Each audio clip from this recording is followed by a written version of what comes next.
Le MacLive est allé faire un petit tour sur le salon Ever, dont la 12e édition a connu un franc succès sous la verrière du Grimaldi Forum.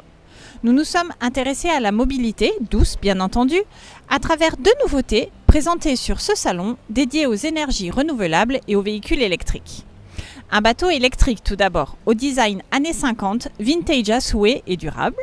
Et tout de suite, une navette autonome sans chauffeur que nous avons testée pour vous.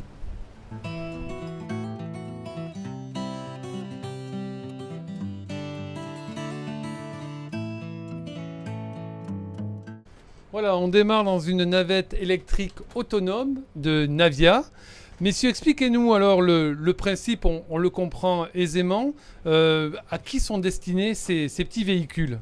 Alors aujourd'hui, bonjour. Donc aujourd'hui, évidemment, on fait une démonstration au centre-ville. Donc les hyper centre-ville sont les premiers sites potentiels où on peut utiliser le véhicule autonome. Après, évidemment, les autres use cases peuvent être les aéroports, par exemple pour passer d'un parking à un terminal, d'un terminal à un autre, les hôpitaux, les centres universitaires, les grands parcs d'attractions. Là où justement aujourd'hui il n'existe pas de service de transport en commun. Nous, ce type de véhicule est vraiment destiné à faire le first last mile, premier dernier kilomètre. Voilà, et c'est ce tronçon-là qui nous intéresse. C'est un des chaînons manquants aujourd'hui et qu'on peut compléter avec ce véhicule. Donc le principe de fonctionnement, j'imagine qu'il doit y avoir des capteurs un petit peu partout. Et après, il y a la géolocalisation très précise. Oui, tout à fait. En fait, comme on l'explique aujourd'hui, la technologie, elle est plutôt on-board, à bord du véhicule. Nous, la seule infrastructure extérieure, c'est une base GNSS qui est installée là sur le toit, par exemple, du Forum Grimaldi. On installe toujours sur un point haut. Elle permet de capter le signal jusqu'à une dizaine de kilomètres autour de son installation. Et c'est ce qui nous permet d'avoir une précision centimétrique, parce qu'on est calé sur 17 satellites. Après, évidemment, il y a ces technologies multicouches. On utilise également des capteurs qui sont à l'avant et sur le toit du véhicule. Les deux de côté d'ailleurs, parce que le véhicule peut être également bidirectionnel. On a également des caméras qui permet de détecter tout ce qui est feu tricolore, panneaux de signalisation et ensuite voilà, toutes ces informations arrivent, c'est un algorithme qui va retraiter l'information et qui va permettre au véhicule de se déplacer. Au préalable en fait on réalise un mapping, voilà, donc c'est un log des routes sur lesquelles le véhicule va pouvoir se déplacer et ensuite on utilise les capteurs à l'avant pour détecter tout ce qui est mouvement, voitures, piétons, animaux, voilà, etc. Voilà, en tout cas, je peux dire que ça marche parce qu'on vient de croiser un camion. Là, heureusement, voilà, je suis là pour en parler. La navette s'est arrêtée. On a transporté plus de 40 000 voyageurs dans nos navettes, carte postale, à ce jour.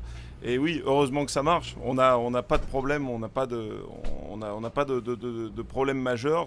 Les seuls problèmes qu'on peut rencontrer, c'est l'habitude, la familiarisation de la navette dans la ville. Voilà. Mais sinon, c'est vraiment un système formidable.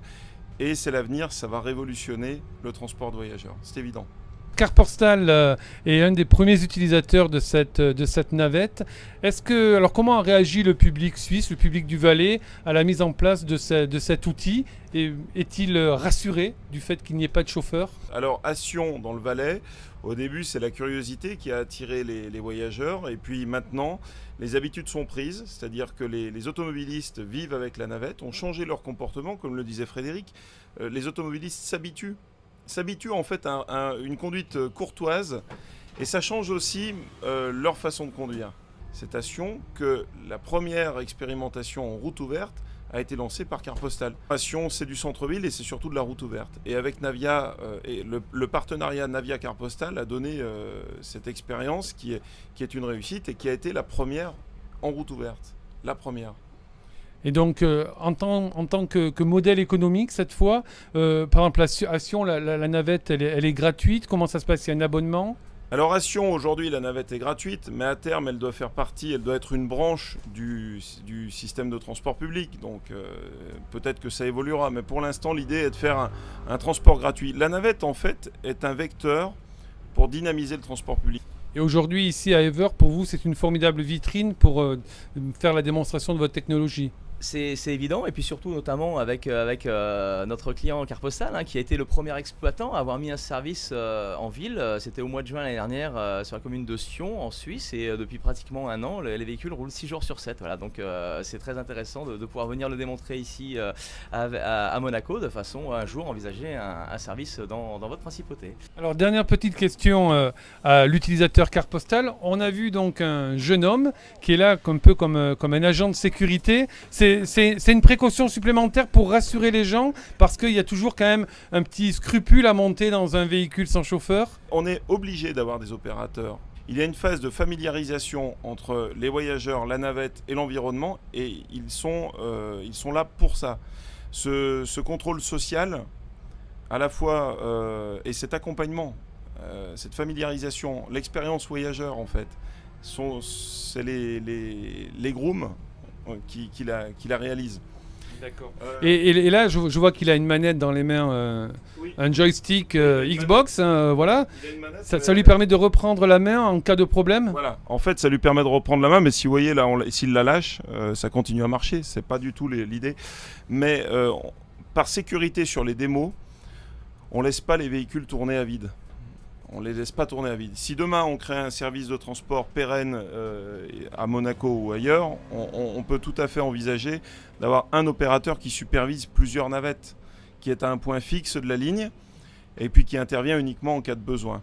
Mais pour les démos, on ne pourrait pas se permettre de laisser notre navette partir à vide avec des gens qui n'ont pas encore eu l'expérience du voyage autonome.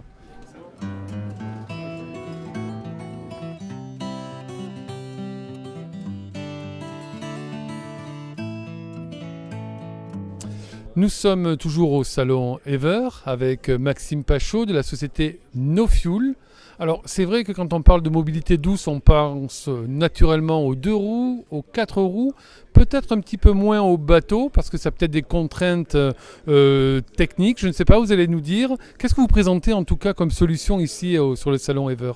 Alors justement, parler de mobilité, la problématique première qui a amené à No Fuel à être créé, c'est vraiment solutionner la mobilité urbaine.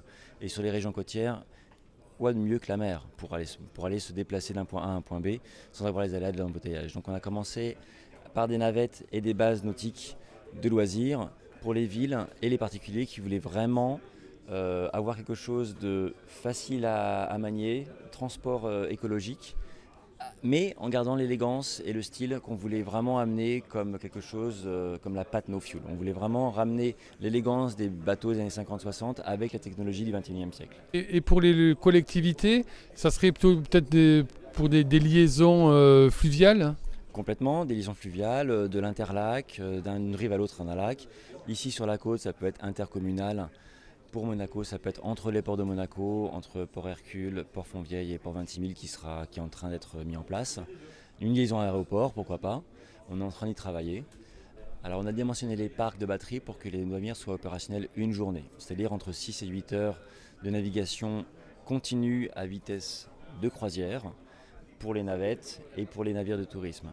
Après, pour les particuliers, c'est un peu comme les voitures, c'est-à-dire que plus vous conduisez vite ou sportif, moins vous avez d'autonomie. Donc on essaye de mettre le parc batterie le plus robuste possible pour une journée d'autonomie. Sachant que les stations No Fuel permettent la recharge sur une nuit. Donc on vient s'amuser ou travailler sur un jour, on revient à la base, on recharge sur une nuit et le lendemain c'est reparti. On a des grandes villes en Europe, des grandes capitales comme Stockholm, Paris. On est en train de voir comment on peut travailler avec Genève aussi, mais d'autres villes qui ont un patrimoine culturel assez intéressant en Champagne, le long du Rhône, sur la côte ici, où ils sentent bien qu'il y a quelque chose à faire avec la mobilité côtière, mais écologique aussi. On essaye au mieux d'avoir un design qui plaise à tout le monde et qui rappelle les belles années du nautisme, années 50-60, mais qui peuvent aussi s'intégrer sur des designs plus modernes, parce qu'on n'est pas arrêté sur un design. Mais on veut vraiment faire quelque chose qui marie, comme je disais tout à l'heure, le beau et l'élégant avec les nouvelles technologies. Voilà.